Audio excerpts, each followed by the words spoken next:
अब की बार 400 पार है तो है। 400 से ऊपर 400 पार डीजल होगा, 400 पार पेट्रोल होगा। इस साथ के साथ ले जाएगा केजरीवाल। मैं खुद कह रहा हूँ 150 पार नहीं हो पा रही इस बार बीजेपी। मैम आप कैसे देखती हैं राहुल गांधी? ये सारे एक में मिले हुए हैं, अकेला मोदी जी हैं। मोदी की चलेगी और किसकी चलेगी?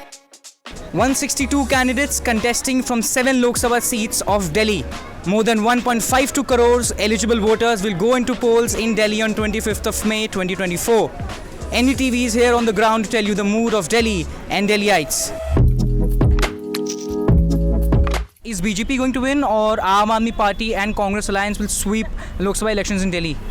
No, I think in Delhi, as far as Lok Sabha is concerned, I think BJP is going to win all the 7 seats. 400 पार होगा जरूर, 400 पार डीजल होगा, 400 पार पेट्रोल होगा, 400 पार दालें होंगी। केजरीवाल है जी। भाई साहब मोदी आएगा जी इस बार। मुझे लगता है केजरीवाल भी आ सकते हैं। 50-50 चांसेस हैं। I will go with India Alliance because we already given 10 years to the NDA and most probably they are the failed 80 crore people and they're below the poverty line. They're giving them ration. They are not doing for their education. They are not doing telling them coaching etc. like the Europe. से सरकार आएगी। अब की बार 400 पार है तो है। इस बार 100 सीटें लगा ले तो मैं गुलाम हो जाऊं। दिल्ली में रेडी लगाना छोड़ दूंगा। किसकी सरकार बन रही है दिल्ली? इस साथ के साथ ले जाएगा केजरीवाल। वो सबसे बड़ा ठग अगर इस दुनिया में है तो केजरीवाल है। अन्ना हजारे को उसने धोखा दिया, ठीक है। प्रशांत भूषण को दिया नहीं दिया। पहला कसम खाई जो कांग्रेस से गठबंधन नहीं करेंगे, उसने पहला गठबंधन करा। बच्चों की कसम खाई जो बंगले कार नहीं लेंगे, उन्होंने बंगले कार ली। गरीबों पे अत्याचार करा, एक पानी के बोतल के साथ पानी नहीं मिल रहा। आपको शराब के साथ शराब फ्री दिया नहीं दिया। सबसे बड़ा अगर चोर है तो केजरीवाल है। केजरीवाल आएंगे। हाँ, आम पार्टी। मोदी जी की कोई लहर कोई पता नहीं है। नहीं, आने वाले उससे पहले वाले टाइम में क्या होता था, आदमी जॉब करता था, सैलरी मिलती थी, घर नहीं पहुंचता था, सैलरी उनकी छीन ली जाती थी। मुझे जो लगता है आदमी जो भी कमा रहा है 2 पैसा 4 पैसा 10 पैसा कमा रहा है, चैन से खा रहा है। इसलिए मोदी सरकार बेस्ट सरकार। कौन जीत रहा है दिल्ली में 7 लोकसभा सीट से? भाजपा जीत रही है। ऐसा क्यों लगता है? भाजपा अच्छा काम कर रही है हर पूरे इंडिया में, हर तरह से। रोड का ले लो, चाहे वो किसी भी एंगल में ले लो, या लेडीज़ टॉयलेट देख लो, हर जगह खुला पड़ा है।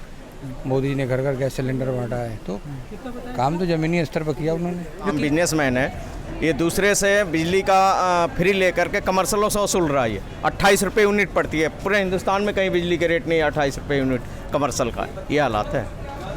तो इस बार आप चाहते हैं बीजेपी सरकार है? क्या क्या काम आपको आम आदमी पार्टी की पसंद है? यार सारे काम पसंद है मेरे, समझो।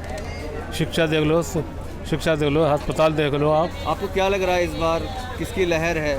मोदी जी की लहर है। मोदी जी की 400 से पार जाएगी। केजरीवाल का कोई लहर नहीं है इस बार दिल्ली में? नहीं, कोई लहर नहीं है। दिल्ली को भी ऐसा लगता है ना कि ये दोनों ही रहने चाहिए, सेंटर में मोदी और लोकल में Kejriwal. The mood of the country is good and there are changes in the country as well. Digitization is coming. So looking forward for Mr. Modi to get the youth of this country up. Kejriwal आम party ले जाएगा 7 से। BJP से बहुत सब नाराज है। हमारे एरिया का रमेश बिदोरी है, कोई काम ही नहीं किया है। राहुल तो गए काम पे, कांग्रेस तो काम पे गई कहीं ना। चुनाव दिल्ली का नहीं है, ये चुनाव देश का चुनाव है। नॉर्थ ईस्ट से लड़ ले, चाहे नॉर्थ वेस्ट से लड़ ले, चाहे जयमर से लड़ ले, it is not going to make any difference. हम लोग जिस तरीके के लिए वोट करना चाह रहे हैं वो करना चाह रहे हैं इस देश के आगे के भविष्य के लिए। वो नॉर्थ ईस्ट दिल्ली के लिए थोड़ा ना करना चाह रहे हैं। सबको पता है, सबने सोचा है, क्या सोचा है, बीजेपी को जिताना है। इंडिया अलायंस जिन्होंने पार्टी को सम्मिलित किया हुआ है ना, ये सारे एक में मिले हुए हैं, अकेला मोदी जी हैं। गलती से एक आधा आ जाए तो वो बात अलग है, लेकिन सातों के साथ आना चाहिए बीजेपी को। ये चेहरे बढ़िया नहीं है एमपी के। किसकी तरफ से? आम आदमी पार्टी और कांग्रेस की तरफ से कि मैं बीजेपी की बात कर रहा हूँ। 7 सीट में से शायद कुछ सीट इस बार बीजेपी की टूट सकती है। बीजेपी ने कहा है कि हम 400 पार जाएंगे। 400 तो नहीं जाएगी, बट मेजोरिटी में बीजेपी आएगी। 1-2 सीट में अगर बीजेपी जीत जाएगा तो जीत जाएगा, मगर ज़्यादातर वही सीट ले जाएगा। सब वोटर उसी की तरफ रुझान है, कांग्रेस की तरफ रुझान, इसके तरफ रुझान नहीं। PM Modi has also said in his speech rallies that if India is voted to power, आपका मंगलसूत्र छिन जाएगा, भैंस अगर 2 हैं आपकी वो चली जाएंगी। How do you see that? There are many things, like the Congress party, as we know, they are always indulged in the politics of appeasement, the appeasing the minorities and creating vote banks out of them. We have certain cultural ethos, so they are very important, So I think he has talked regarding that aspect. मुझे इन बातों पे हंसी आती है। अपना विकास अपने हाथ में, किसी का मंगलसूत्र कोई ऐसे छीन नहीं सकता। ये सब फालतू की बातें हैं। सर एक्चुअली एक प्रधानमंत्री से इस तरह की उम्मीद नहीं की जा सकती है। मैं पीएम मोदी की इसलिए फ़ैन हूँ कि एक तो उन्होंने हिंदुत्व को वापस से वो दर्जा दिलाया जो होना चाहिए भारत देश में हमारे। दूसरा राम मंदिर, मैं वहाँ पे अयोध्या होके आई हूँ, तो एक अलग ही वाइब्स है वहाँ पे और बहुत अच्छा लगा। The way he has handled the foreign policy, especially you see the kind of crisis that are going on in Ukraine and especially now regarding Iran and Israel. एक इंडिया को एक अलग नज़रिए से जो हम आज के टाइम में जो वर्ल्ड देख रहा है, तो मेरे को लगता है इसमें मोदी जी का बहुत बड़ा योगदान है। You know, Rahul Gandhi, the way he's doing the work, and now the NDA is totally is a threat to the NDA. Rahul Gandhi ji के बारे में आपका क्या ख्याल है? उनको एज ए लीडर आप कैसे देखती हैं? नो डाउट राहुल गांधी भी बहुत अच्छी पर्सनैलिटी हैं। असलियत बात यह है उनकी कि वो मुद्दों पे बात करते हैं, वो मुद्दों से भागते नहीं हैं, वो मुद्दों को उठाते हैं। राहुल गांधी को अच्छे लीडर देखते हैं, बट वो उस चीज़ को इनकैश नहीं कर पाए क्योंकि उनके पास और जो लीडर थे कांग्रेस के, उनको वो उस चीज़ का जो उनका मिशन था या जो उनका विज़न था वो एग्जीक्यूट ही नहीं कर पाए। वो भी एक अच्छे चेहरे हैं, जब उनका टाइम आएगा तो देखा जाएगा, लेकिन अभी तो मोदी जी ही है।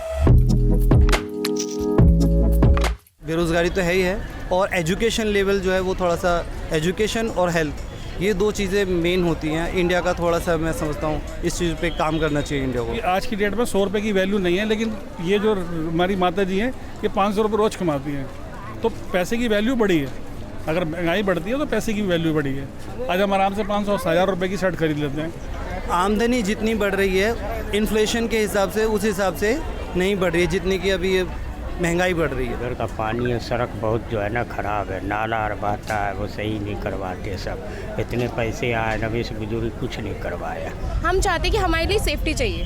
हम रात के 12 बजे तक भी अगर बाहर रहे ना तो हम सेफ के साथ रहें। हमें ये ना लगे कि हमारे साथ कोई लड़का होगा या भाई हो गया, बाप होगा तभी हम सेफ हैं। नहीं, हमें सेफ्टी चाहिए। बीच सड़क में चलते चलते किसी का मर्डर कर दिया, ये नहीं होना चाहिए। बिल्कुल एकदम सेफ्टी के साथ होना चाहिए वुमेन के लिए तो खासकर। मुझे ट्रिपल तलाक के ऊपर लगा कि हाँ बहुत बढ़िया रहा ये, और मेरी कई फ्रेंड्स हैं जो खुश हैं इस मामले में। पीएम मोदी ने पेंशन्स को यहाँ पर अलाउ नहीं किया है, तो जो अभी जो राहुल गांधी जो आने वाले हैं उनके वादे हैं, और उन्होंने कहा है, और रायबरेली से वो अभी कर रहे हैं, वहाँ पर भी उन्होंने अभी जो लेटेस्ट इंटरव्यू में कहा था उन्होंने कि हम इस चीज़ को, पेंशन्स को हम लागू करेंगे। हाँ, जैसे कह रहे हैं कि पे कमीशन रुक जाएगी, कई लोग चिंतित हैं, लेकिन मुझे लगता है प्रोज एंड कॉन्स हर चीज़ के होते रहते हैं। केजरीवाल जी ने ये भी बोला है कल कि मोदी जी तो 75 साल के हो जाएंगे, फिर उसके बाद तो अमित शाह लड़ेंगे, अमित शाह प्रधानमंत्री बनेंगे, तो उसके ऊपर आपका क्या कहना है? मोदी जी के नाम पर वोट डाल रहे हैं क्या दिल्ली में सब लोग? नहीं तो उससे केजरीवाल को तकलीफ क्यों है? बनने चाहिए भाई। केजरीवाल को प्रॉब्लम क्यों है इससे? मोदी जी के बाद अमित शाह जी बने, अमित शाह के और योगी जी बने, एक लीनियज तैयार है ना कि आगे क्या इन सिचुएशन को हैंडल करने के लिए आगे जो कॉम्प्लेक्सिटीज आ रही है उनको उसी पावरफुल तरीके से आगे बढ़ाते रहने के लिए। Who will be the next? Mr. Modi, he will be there till 2029. I mean, Amit Shah himself has clarified that yesterday, but I would want Yogi Adityanath to succeed him in case he retires before 29.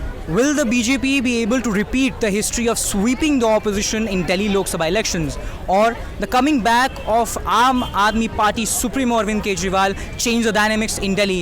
We'll be only able to find out on June 4th of this year. This is Ishad Rai with my colleague Ehtasham Khan and Shubh Bharadwaj for NDTV in Delhi.